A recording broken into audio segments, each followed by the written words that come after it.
Throughout the 1800s, the Irish immigrants coming to America would be faced with many harsh challenges and difficulties.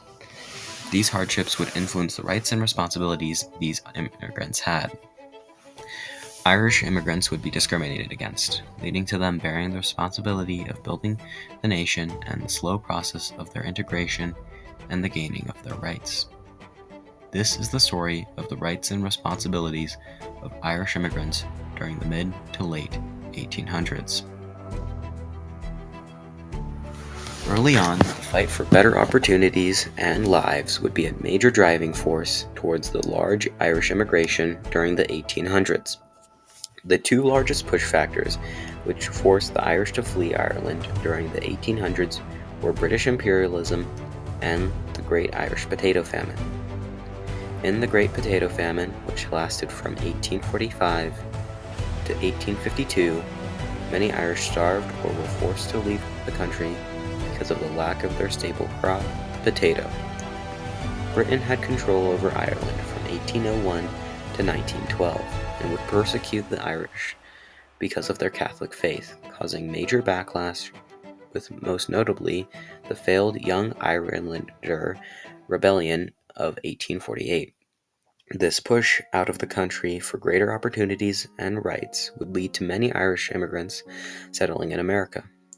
Specifically, the Irish would tend to settle in cities in the northeastern portion of America, where jobs were more common, with cities like Boston, New York, and Chicago becoming prime hubs for Irish immigration, with around 25% of Boston's population in 1855 being made up of Irish immigrants.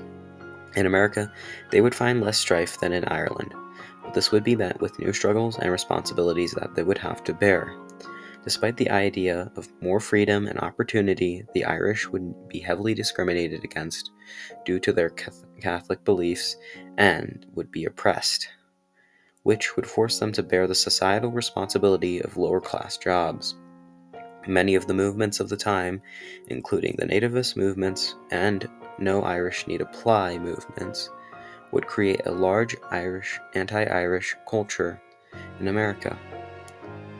This would put the Irish at the bottom of the social hierarchy, right above the slave. The Irish would often be depicted as drunkards due to their Catholic beliefs and culture. Along with this, the creation of parties such as the Know Nothings would create massive pushbacks against Irish immigration. This would spread into the jobs that the Irish would work, with many stores hanging up signs with the statement, "No Irish Need Apply," and would turn away Irish immigrants. This would force many Irish to work low-paying jobs such as building railroads and canals, as well as working in factories and mines. Along with the harsh conditions, the Irish would also have to deal with the rights and responsibilities that came with the Civil War and the threat that the Irish saw with the freeing of the slaves. This issue came to a head when Lincoln signed the Emancipation Proclamation on January 1st, 1863, following the Battle of Antietam, leading to the 1863 New York draft riots, in which many Irish citizens would violently riot, destroying businesses and homes. The Irish would primarily focus on the homes of the rich and of African Americans. These riots would raise awareness of the issue at hand. The Irish feared that the slaves becoming free would put their jobs in jeopardy, as there would be more competition for them. Despite the large dispute on whether it was one's right to have to fight for a cause they didn't believe in, many Irish would take on the responsibility and would fight for the Union and their country. Many Irish would join the Irish Brigade, with around 150,000 Irish men fighting in the war, with countless of those of Irish descent. These men would help cement the Irish into the United States. After the war, the country would continue to industrialize into the Gilded Age, and the Irish would follow. The cities would grow because of the Irish and many of the immigrants who came to them. Many of them would join the workforce and gain the responsibility of supporting their families and working in the poor conditions due to the unregulated nature of many of these industrial facilities that were common during the early industrialization of America. The only way of combating these conditions would be through unionization. One of the major unions that many Irish would join in the 1870s would be the Knights of Labor.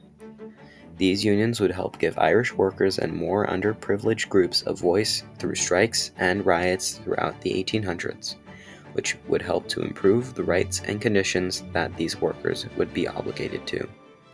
There were many key figures who would take on the responsibility of improving workers' rights. One such figure was Mary Harris Jones, otherwise known as Mother Jones. Born in 1837 in Ireland, she would immigrate along with her family to Canada and would eventually settle in the United States. She would help by partaking in the strikes and riots during the 1800s, including the famous Haymarket Riot and the Great Railway Strike, and became a renowned leader in workers' rights movements. As the 1800s continued to progress, the Irish would become more and more integrated into society and would slowly become accepted. As new immigrant groups started to become the issue in the eyes of the nativists, and the gaining of these new opportunities and social responsibilities became something that the Irish were able to have. With the changing of the times and the growing Irish population in America, although the slow integration of them, the public attitude toward the Irish began to become more favorable. This would lead to the slow gaining of higher economic and social status in America. Finally, by the end of the 1800s, the shifts in immigration would start to gear toward groups of Eastern Europeans, along with the onset of fewer Irish immigrants. During the latter portion of the period, the Irish would become heavily involved with the political machines which were prevalent at the time. These machines, although very controversial due to their corrupt nature, would produce social services.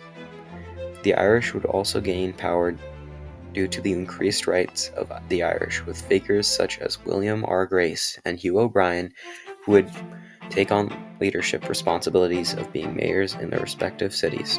William R. Grace would become the first Irish mayor of New York City in 1880 and was a major entrepreneur of the time with his push toward the building of the Panama Canal.